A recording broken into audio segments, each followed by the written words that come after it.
guys? Welcome to another episode of the Healing Pop Podcast. I'm your host, Izzy. And if you haven't noticed, we are in a slightly different area than normal.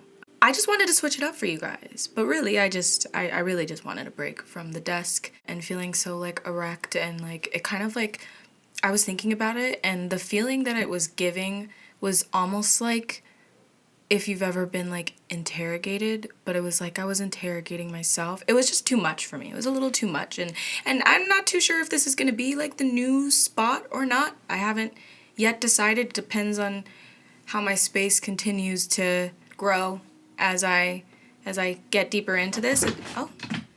But anyway, I'm not sure if this is going to be permanent or not, but this is what I was feeling today. So we here. It's okay. It's fine though. We're cool. We're booling. This feels more comfortable and more kind of in my zone. I feel like I have access to everything, and if my dog wants to sit on me or sit near me, he totally can. But anyway, we're here today to have another fun conversation. We're going to talk about something that, honestly, when it comes just to speaking about it publicly, it's nothing to be ashamed of. It's not bad. It's kind of, you ever just cringe a little bit? Even in that, there's still so much love and healing that's involved within this. So I felt like it would be a good topic to talk about with you guys today. So I wanted to talk about technically 3 things, but I kind of connect them all to each other. And later on in the episode, you'll understand more why, I'm sure. But 3 things, technically. Codependency, serial monogamy. Ooh, not the serial monogamy. And self-worth and self-esteem. I wanted to start off with all 3 of those, but I'm going to break them down kind of one by one, just so that we don't overload or overwhelm ourselves or myself. We're going to start with codependency. So according to Google, good old Google, codependency is also known as relationship addiction, which I found real interesting. It takes place when one person believes it's their job to save another person by attending to all of their needs. A codependent person builds their identity around this purpose and takes on a self-sacrificial role in the relationship. Now, I want to preface this by saying it's possible to be in a codependent relationship or dynamic with another person and you're both good people, right? Everybody kind of brings their own baggage, and psychologically I think codependency really does stem back to things like attachment and how you were brought up and your self-worth, which is also why I'm including self-worth and self-esteem in this. It can sometimes be a matter of you both maybe have 2 completely different attachment styles and you pull on the other person. I don't necessarily believe that makes the other person bad, just because if you're the one standing in the codependent box, that's what you're struggling with, that the other person is inherently bad or taking from you. It's fully possible that those 2 people just have not found a rhythm, but that's why it's super important to talk about it and name it so that it can be a part of the dialogue. So I just wanted to preface by saying that, because I do think that whether both people are cognizant and aware of this or not, it does damage, right, over time, and it hurts the relationship over time. So I'm only going to be speaking from my experiences as someone who struggled with codependency. I kind of wanted to give sort of my own interpretation of even just that description of it. So, it relates to relationship dynamics, and I don't believe that has to just primarily mean romantic relationships, right? That can be platonic relationships. It can be familial relationships. Even though we might see it more frequently in romantic relationships, it definitely exists outside of just that type of relationship dynamic. I've always been kind of a people pleaser, if you will. And I also really like to make people feel good. So I don't believe those things in and of themselves will be, maybe being a people pleaser, but wanting to make people happy is not in and of itself a bad thing. Where it becomes problematic, though, is when you start to sacrifice your own well-being knowingly or unknowingly for another individual or group of individuals. This idea of being able to be the problem solver within that relationship, be the person that balances out the scales and keeps the harmony and keeps the peace at the cost of your own well-being. It can feel so emotionally draining and be so emotionally draining to be that on all the time. When you are in relationships, like, you're supposed to feel, at peace. So if you're not feeling at peace, that's like kind of the first indicator that something might be wrong. Not that the relationship needs to end, but just something might need to be discussed or soul searched about. You don't want to be left feeling like you're spread thin just because you're trying to make everybody happy all the time, or your partner happy all of the time. No one person is going to do that. You're going to make mistakes. You're going to fumble the ball. A true relationship should be able to withstand that without fear of abandonment. You're feeling like you can't do anything right, feeling like you barely recognize the person that's in front of you because you've been putting someone else's needs in front of your own for such a long amount of time, so you kind of like lose your own sense of self or identity. And then all of that encompassing this like deep-rooted fear of losing that person or losing yourself through them. So it's really important to, if you spot that you're experiencing like any of these symptoms or signs, that you are addressing them either first maybe with yourself and then with the other person. So within our romantic relationships, if you will, can look like maybe like a preoccupation with the feelings and the thoughts of the person that you're with, or a fear of stating what you need or what your actual desires are out of fear of conflict or being abandoned or causing like unwanted feelings, emotions in the other person, feeling like you have some kind of control over that by withholding your own feelings. There can be a sense of like guilt even within the relationship when it comes to doing things that are just for you, right? Like going out with your friends instead of going home to hang out with your partner, taking time to be by yourself. There's also going to be like this sense of like idealizing your partner. When you put someone else on a pedestal, you're looking up at them. So you're automatically putting yourself in a lower position when it comes to this person. It could start from a place of admiration. It could start from a place of lust, where you're putting this person on this pedestal. But you have to really be aware that that's something that you're doing and what that does psychologically to you. I am like the biggest guilty as charged when it comes to putting people that I'm interested in on a pedestal. I believe it does sometimes and can come from a place of admiration, but it also can say a lot about your own self-worth, and that was sort of my experience and how that led to the deepening of my codependency on them. When it comes to like more like platonic friendships or friendships that you may have, there can be this like excessive, almost reliance on them for emotional support. When you have friends that you may go through a lot of life experiences with, or they're long-term friends, you guys are going to have a lot of shared memories, a lot of shared tears and laughs, and you might be susceptible to some trauma bonding depending on your own personal history. You can have a difficulty with finding those lines and setting those boundaries with those friends. That can also cultivate a relationship of codependency within that friendship. So those are maybe some signs also to look out for, that over excessive reliance on them for emotional support, any kind of form of trauma bonding, difficulty with setting boundaries with those friends and focusing on their problems instead of your own. That's something I was guilty of. Like, it was much easier for me to kind of focus on my friends and shove down the stuff that I had going on because I had really low self-worth and I didn't think that it was worth paying attention to. I could be far more useful trying to help other people with their problems, and that just will take a toll on a, I won't cuss, but I want to say that'll take a toll on a bitch much after a while. So you got to really be mindful of your behavior and your interactions with people. And both individuals, the other person could mean super well. They might not want you to go through all of that, but if you're putting yourself in that position and you're not speaking on it, it's gonna happen. They're gonna get used to it. They may inadvertently impact you emotionally or drain you emotionally if you let them and not know the wiser. Be really mindful of what you're giving to other people without receiving anything back or asking for anything back. Having those expectations set for yourself to make sure that you're dealing with your emotions, making space for them, soothing them however they need to be, talking about them openly without fear.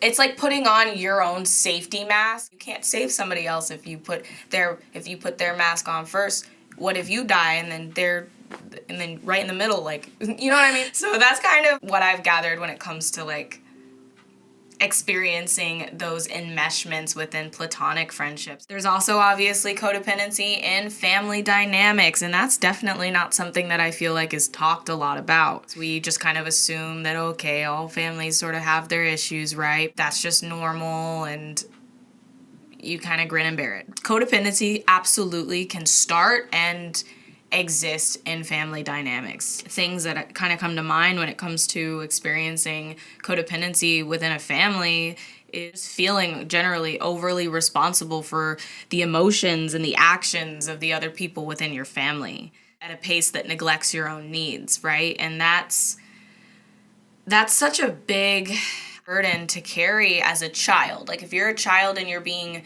groomed into learned codependency, that's a lot to hold on to, and you can carry that into your adulthood where you're walking around and you're feeling like you have to make sure your mom is good, make sure your dad is good, make sure your sister and brother aren't fighting, like any of that. Like the peacemakers of the family, my hearts go out to you.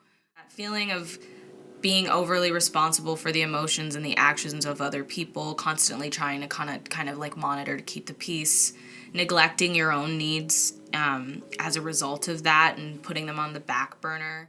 There can exist like a lack of intimacy and closeness within those relationships, just out of fear of vulnerability or being judged. That's a huge one. That's one I kind of even touched on a little bit in my last episode. If you didn't watch it, definitely check it out. I'll put the link down below. What I sort of envision is just like you're all in the same house, but that closeness it's not there. It's non-existent. Like you're constantly on alert. You're constantly in defense mode because that's what happens when you are put in these circumstances where you're trying to make sure everybody else is okay before you're checking in with yourself, right? So you're always on defense mode, but it's almost like you're so riled up emotionally from that leaves very little space for you to be intimate, especially without fear. And that fear can come from being poorly responded to when you are trying to be vocal, right? Like that also sets things in motion down the line if that's how you were treated as a child when you tried to express yourself. So you might learn over time to suppress your emotions to maintain harmony and not cause conflict. And through that, you're not going to cultivate a sense of closeness or vulnerability with that family member or those family members because of that. There's also the obvious kind of just like enabling behavior, I guess I could say. You when you're codependent in these relationships, you might be willing to like overlook someone's bad behavior within a family dynamic, again, just to kind of keep the peace. If you avoid it, obviously it doesn't get better, might get worse. But if you become accustomed to ignoring it and looking the other way and making excuses for it, you're also teaching yourself another behavior that down the line is just going to teach you to do the same with other people just for the sake that they're your family or you love them or they're your partner. You see what I mean? It's like a domino effect. It's really crazy. There's always this common trend of putting yourself down and putting others up. That's all throughout. And then also like a painful, uncomfortable experience around doing anything that comes remotely close to putting yourself first, which is a terrible setup for awful mentality to have as an adult. You know, maybe functional. It has its functionalities for sure. I mean, shoot, coming from my own personal experience, I will tell you it made me one hell of a customer service representative. All jokes aside. I really did learn to prioritize the importance of putting other people's needs in front of my own. I'll say that with my full chest. I learned in some ways love was conditional, and I felt like love was earned through acts of service, good behavior, avoiding conflict, being neutral. I remember when I was so young, I don't even remember how old exactly, definitely single digits, but I was that kid that, like, if I did something wrong, anything, I left the sink on for too long and, like, I wasted water and I felt like I did something terribly wrong, I would cry my little tiny little brown eyes out, just big girl tears at like 7. Like, I was so emotional from just feeling like I disappointed somebody or I let somebody down. Like, that was something that really made me feel so terrible. There's that fear of abandonment. There's obviously a fear of losing that person, losing that stability. And, you know, when we're kids, all we want is to feel like we have that stability in our life. And for most children, that's your family. I think that our words are powerful. I've said that before and I'll keep saying it. If you're a parent and you have a kid that maybe makes a mistake, instead of ridiculing them for it, just teach them the right way. Tell them you're still proud of them and tell them that you still love them. Because if you're not setting them up to feel like they can fail and still be loved, you're setting them up to believe that when they make a mistake, it's the end of the world and they should fear for their life. Like, that's a little dramatic, but that's kind of how it feels as a kid when you're feeling that way. Being taught how to have boundaries, I think, is also a really important life skill that everybody should be taught, and you shouldn't just learn or start learning at 24 like I did. I had never even heard the word boundaries, maybe as like a noun when it comes to like the boundaries of a space, but I'd never heard of it in a emotional or intellectual psychological term before until I was like probably 24 or 23. When you're learning how to have relationships with people, you can't just exist feeling like your well-being is tethered to another individual's without having boundaries in place there, because otherwise people are going to knowingly or unknowingly step on those boundaries, step over them. If you don't learn at a young age how to defend them, defend what you're comfortable with, defend what you're willing to tolerate and what you're not willing to tolerate. For me, it was almost non-existent. Like I said, I didn't learn about it until I was about 23, 24, that it was a thing, and that mine sucked, to say the least. I do think that had a result in why I would develop these codependent tendencies within my relationships, because I didn't know how to say no to things that I wasn't comfortable with, to feel shame-free for only putting up with what I wanted to put up with and nothing more or less. You know, these are concepts that now, obviously, as an adult, I freaking love that I have access to. It's something I didn't have access to, and I was spread thin with all of my relationships because I felt like I needed to be all of these things, and it didn't leave any space for me. When I was younger, I'm giving you guys a little bit more backstory. You know me, I love a little bit of backstory. It's the best way I know how to relate. It's telling you from my experiences what I've seen, what I've felt, what I've heard. I did not know self-care. The SC. I didn't know SC. I didn't know no SC. What I did know was how to take pain out on myself. I knew how to self-punish before I learned self-care. And that, in tandem with all of these learned mindsets that I was developing, really transferred into my other interpersonal relationships down the line, where I just would take it out on me first. You know, I see the little version of me just being so sad and disconnected, and I just want to give her a huge hug because She didn't have to feel that way. So codependency can really just be nasty. It can be nasty to yourself, disconnects you and brings you away from the people that you really love. I do think that it comes from a place of deep love. Surprisingly, I think it also comes from a place of deep disdain for the self. We are divine, but we are not perfect.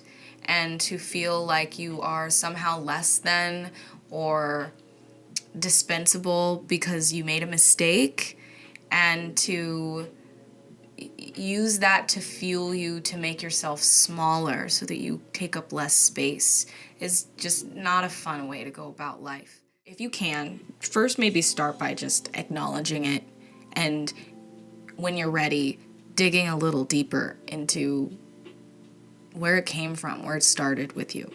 Setting boundaries is going to be a huge component to this as well. Like I said earlier, people will step on your boundaries without even meaning to. Learning what they are is going to be really important, and then not only that, but taking it a step further and vocalizing them. You got to work really hard every single moment and chance that you get to implement your boundaries with whoever it is you need to. That could be you go to a party and maybe in some cases you might have stayed longer past your social battery just to not be the one that's disappointing because you want to go home and lay on your couch, to being like, hey, I'm having a really good time. I think I'm only going to be here for an hour longer and then I'm going to head out. So serial monogamy, what is that? What is that? I'm trying to think about the first time I ever heard about serial monogamy, and I looked it up and I dove right into it, and I was just like, holy crap, why is this me? So serial monogamy is known as the practice of moving from one longer-term sexual partner to another. Can have lots of relationships that last only a short amount of time, or several relationships that last for years or more. Kind of at its core is just fear of being alone, maybe, perhaps. This need to get over somebody if I got really emotionally hurt by substituting them out for somebody else. That was a really deep wound that I kind of needed to learn how to outgrow. My whole life just in this constant battle against myself, truly, to find that person. It took me so long, and I'm sure I touched on this in the last episode, to realize how good and okay it was to be just by yourself. Some examples of how serial monogamy might persist in one's life is this preoccupation with wanting love, or to be loved, or to feel loved, or to show love, which is something that I can relate to. It was almost like that urge that I had to take up as little space as possible was combined with this urge to be someone's everything. It also can be noted if you have relationships that progress really fast. So you maybe aren't good with doing the casual dating. I know for me, I never really liked to do casual dating. I liked to get deep and vulnerable, and that definitely came from my background in severely trauma-bonded relationships and friendships. That's what I thought was normal, was to have that deep of a intense relationship connection for it to be real. And I do think that, obviously you do want to have a relationship where you're able to be vulnerable with your partner. I think that that's really important and valuable, but you shouldn't feel trauma bonded to your partner. That's not healthy. If you have an anxiously attached style of being, you may find yourself kind of clinging on to people for dear life, dang near. That fear of being abandoned, that fear of being alone. I've probably broken up with someone once, maybe twice in my whole life. I was usually the one getting broken up with, and that might not sound very flattering, but the reason why I say it is because I'm a lover girl. I will always be a lover girl, and there's no shame in it. But when I commit to somebody, I'm super committed. And I learned to really, I think just because of all those things we talked about, put all of my energy into that person. And so when I would get broken up with eventually, because relationships end, sometimes they end, especially when you're younger, like they're ending all the time. It's like I never liked that part where the person decides, you're not it, and they move on to the next. So that's kind of my synopsis of serial monogamy. It's an interesting kind of phenomenon that I was made aware of as an adult, and one that I felt like applied to me. And that was a hard thing to kind of like come to the conclusion of, like, oh shoot, like, what does that say about me? And so unlearning that has been just really important for my self-growth and healing. I was just relentlessly chasing this idea of unconditional love.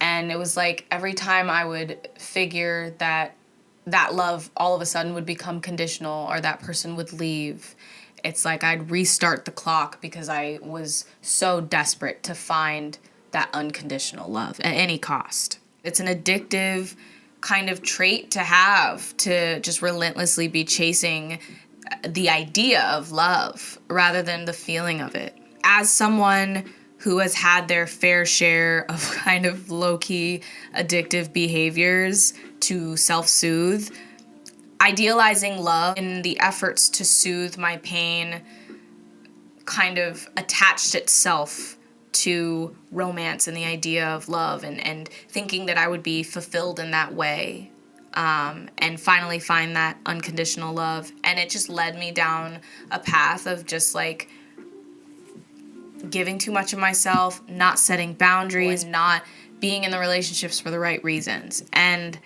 as someone who really prided herself on being the type of person that took relationships really seriously, that was kind of a hard pill to swallow when I first learned about it. But I'm so glad and happy that I did, because if I hadn't been made aware, I wouldn't be able to change the pattern. And through being able to change the pattern, I've been able to give myself more compassion and grace and patience and not feel like I need to get to the next thing. And it's still obviously, a work in progress, right? We are not perfect people. Gives me sort of like a baseline to see where I've been, so that I know not to repeat the same kind of habits. So now we're gonna get into the last part of this 3-part episode, which is on self-worth and self-esteem.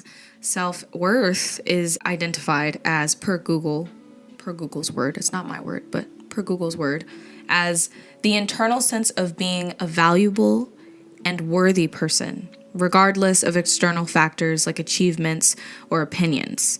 It's about recognizing your inherent value and treating yourself with respect and kindness. It differs from self-esteem, which can fluctuate based on external validation, while self-worth is more stable and unconditional. So this is going to be more on maybe the self-esteem aspect of the selves than self-worth, but I wanted to bring self-worth into it as well, because self-worth is supposed to be that unshakable sense of self, right?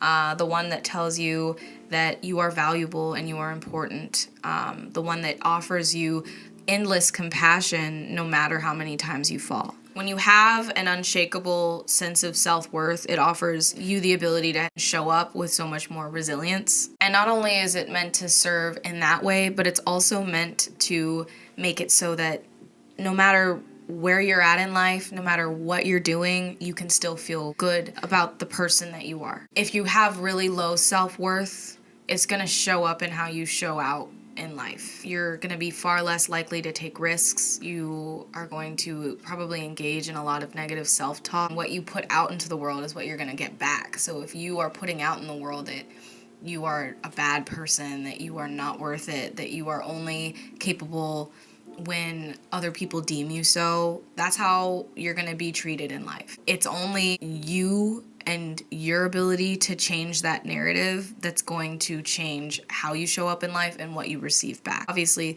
life is going to throw you lemons and you just got to be able to catch them in your mouth. But there are a lot of things that you can control just by having a different perspective on yourself and offering yourself unlimited grace to make mistakes and to learn from them and to know that that's actually something that's making you better, as opposed to being afraid of it and turning away and letting in shame and repeating the cycle. Some signs of low self-esteem are going to be, like I said, stating or having really negative self-talk, being overtly critical of yourself in a way that's not also promoting growth, focusing on your negatives and ignoring your own accomplishment. When you're only paying attention to whenever you do something wrong and you're not celebrating yourself for doing things right or for understanding something or for learning something, that's going to impact the way that you view yourself over time. A huge one for me was not accepting compliments. Oh, and I still struggle with that. I still struggle with accepting compliments from people.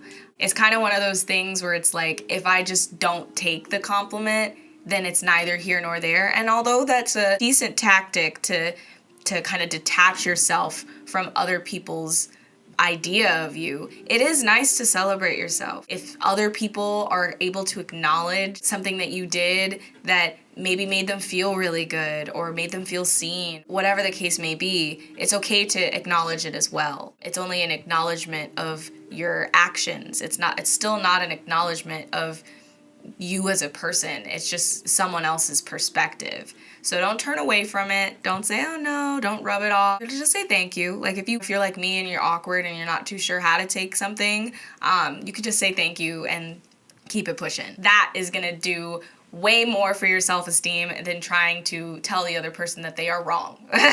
Don't do that. Just accept the compliment. Avoiding challenges in fear of failing. Literally, if you avoid the things that maybe you're excited about, or if you hold like any ounce of hope that it's something that you like or you enjoy and you want to try, and you don't do it because you're scared of looking silly or failing or not doing it right, you're only holding yourself back. You're reigniting that narrative that you won't do it right anyway, and so you're not going to even try at all. The true failure is when you don't even try. And I couldn't agree more with like that sentiment, because when you try, you open doors, and there's so many possibilities behind those doors that you wouldn't even get to even conceptualize if you hadn't taken the first step.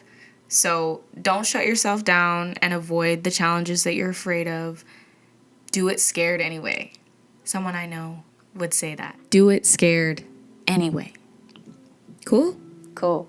When I was younger, I spent the better part of the last 15 years basically searching for unconditional love at any cost, even if it meant making myself smaller. As a result, I just developed a really, really low self-esteem. I only found value in myself with how beneficial I could be to those around me, in how supportive of a friend I could be, how good of a daughter I could be, and how good of a girlfriend I could be, which is insane because I'm so much more than all of those things combined. You are so much more than the title that was either given to you or that you placed on yourself. When other people treat you poorly, don't excuse the behavior. Don't just assume that it was rightfully deserved of you to be treated that way. You know, you don't need to confront them, especially if you're not someone who's big on confrontation. But that's another step into changing the narrative that you tell yourself when things happen to you, that can change your perspective and give you a better sense of self-worth at the same time. Growing up, I just placed so much energy and value in other people and their perception of me that I almost subconsciously took that on as being reflective of my own sense of self. So my self-worth became attached to other people's opinions of me and thoughts of me, instead of seeing them as separate and acknowledging that, okay, maybe my self-esteem isn't really great because of how I've been perceived by the world, but I'm still awesome, dope, amazing sauce in spite of that, right? Like, I didn't have that duality of thought when it came to my view of myself or even how I was perceived by others until much later in life. And again, I'm so grateful to be able to be doing this now. I mean, later is better than ever. And that's where I can start making like real changes and efforts to get away from that kind of unhealthy mentality that I was stuck in on a loop for years, right? And that's all I want to see with other people as well. I want to see those realizations happening so that we can not only show up as the best versions of ourselves, but really be proud of how far we've come in the self-actualization of ourselves. In summary, my self-worth was low for majority of my life because all I had experienced from childhood taught me that feelings caused chaos, others' temperaments were more valuable and important than my own, and love is conditional on your impact on the people around you, which catered to dismissed emotions,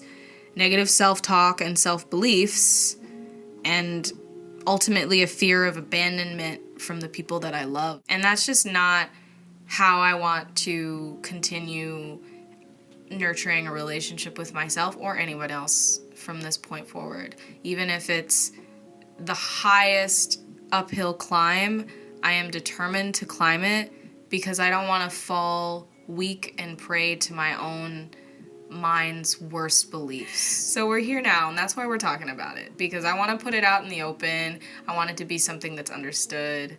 And this is also me hugging my inner child and telling her that it's okay that I felt all of those things. It's okay that I was making mistakes left and right and feeling like I wasn't growing from them. I was. Really slowly and at a pace that I think was meant for me, but I was growing from them. Each painful experience, each heartbreak, each confusing scenario, each time spent trying to diffuse a situation without really comforting myself, I was learning why my behavior was no longer serving me, and I needed to learn that to get here. So in closing, we've made it through all of that, and I gotta give myself a pat on the back for making it through, because that was difficult for me.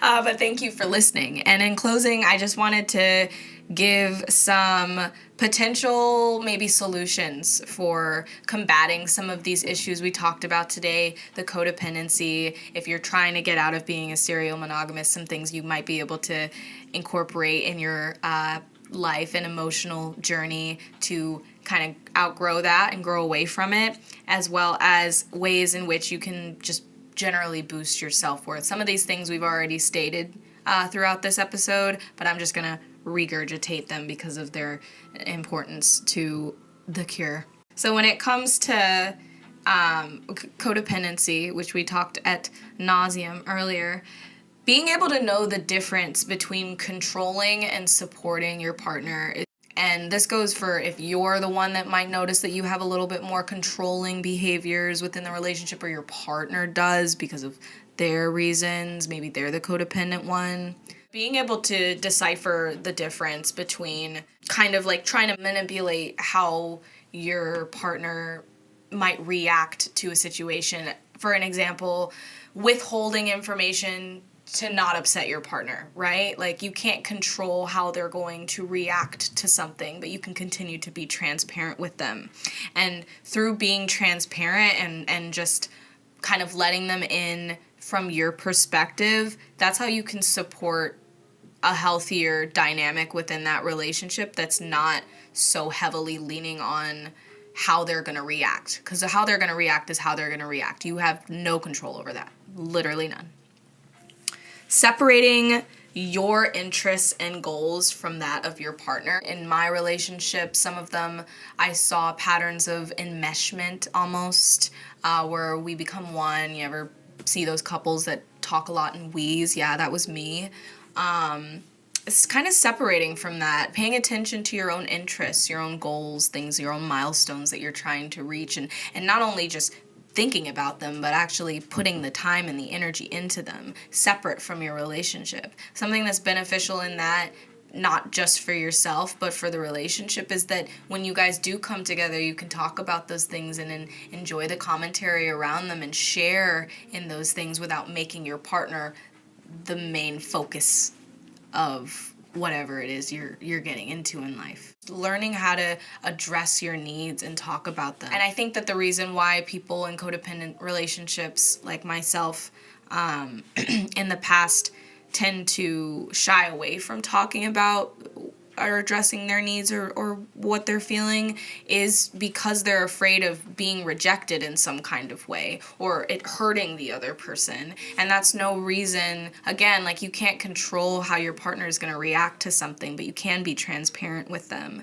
And through doing that, you're allowing yourself to have a voice and feel more confident in the fact that your feelings and your emotions have value. And if you're with the right person, hopefully and ideally, you know, they hold that information. There's always going to be those rare cases of people that are just purely selfish and they have no interest in how you're feeling at all. But like for the grand majority of people, I'd like to believe that have souls, they would hold that information and give you that space to be able to do it. Challenging your negative beliefs and thoughts that you may have about yourself, the ones that tell you that you're not deserving of peace, the ones that tell you that that person doesn't want to hear what you have to say. Whether you're journaling it out, you're talking it to yourself, you're going to your therapist, challenge those beliefs. That's going to be one of the biggest components to unlearning with self-compassion so that you can change the narrative you have about yourself when you go into any relationship in the future. Take the time and the effort to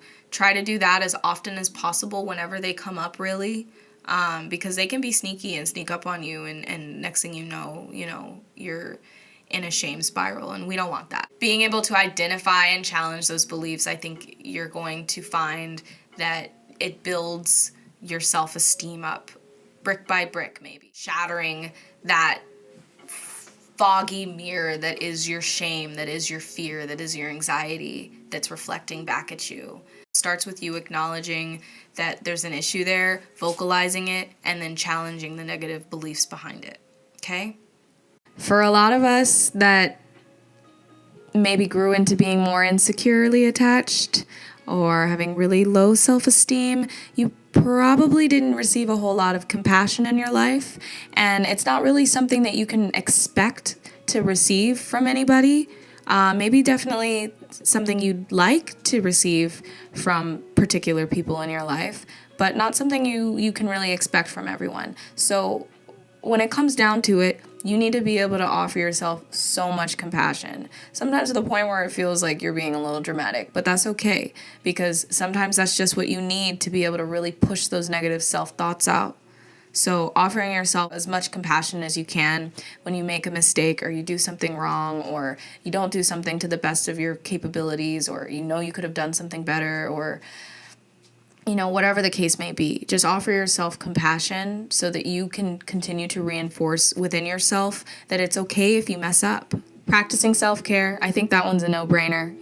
Like I said earlier, I never heard of self-care when I was younger, but now that I know about self-care, I love me some self-care. Self-care Sundays are the best. So whether that's reading your favorite book and just taking the time to just get lost in your favorite book, or putting on your favorite TV show, or taking a really nice bath with some candles, or listening to music, making music, whatever it is you do that makes you feel good, take the time to do those things.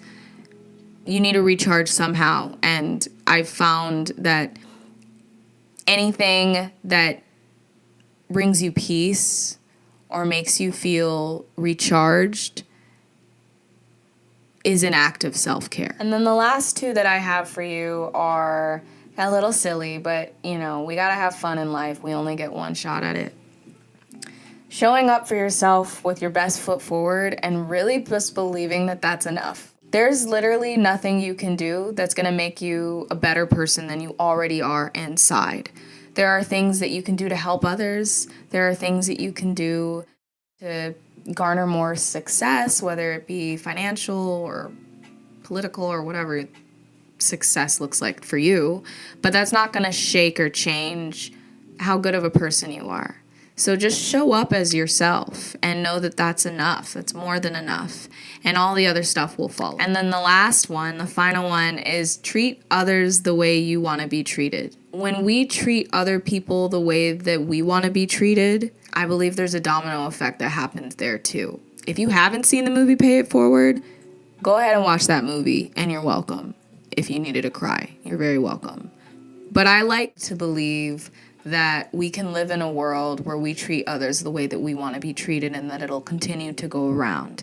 And in showing people the kindness that you want to receive back, you're only putting more of that out into the atmosphere, which just strengthens your chances of receiving that back. And I'm almost positive that you will. So treat others the way that you want to be treated and see what happens. So yeah, that's pretty much all that I have for you guys today. Thank you so much for sticking it out with me while I went through and unraveled all of that. I hope that you feel inspired and ready to take on those fears when it came to interpersonal relationships and how you feel about yourself. That's certainly all that I wanted you to be able to get from this episode and this topic. It's certainly one that means a lot to me. Fear has a funny way of corrupting our minds and making us feel like we just cannot hang, and that could not be farther from the truth, and we are the only ones that can dictate that. I wanted to leave off this episode with a quote from the one and only Eleanor Roosevelt that reads, "Do one thing every day that scares you. Build your own confidence up. Be your own cheerleader. Nurture your relationship with yourself. Don't let anyone make you feel like you are not enough because you're not reaching their standards and their expectations of you. Set your own expectations." Thank you so much for hanging out with me for a little bit. Sorry I took up so much of your time, but I hope that you'll come back for the next episode. I'm trying to make it so that I can post on Tuesdays or Wednesdays, because those are usually the days that I have off and am free.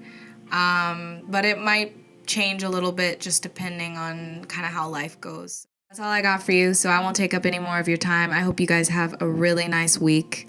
Make it count. Seize the day. And if you guys want to catch this episode or any of my other episodes, I do try to update when I'm going to be posting upcoming content on Instagram. So if you're ever looking to see when I'm going to be posting next, just check there first. Otherwise, yeah, all the descriptions are in the link below. Really appreciate you guys being here, and I'll see you in the next one. All right, bye.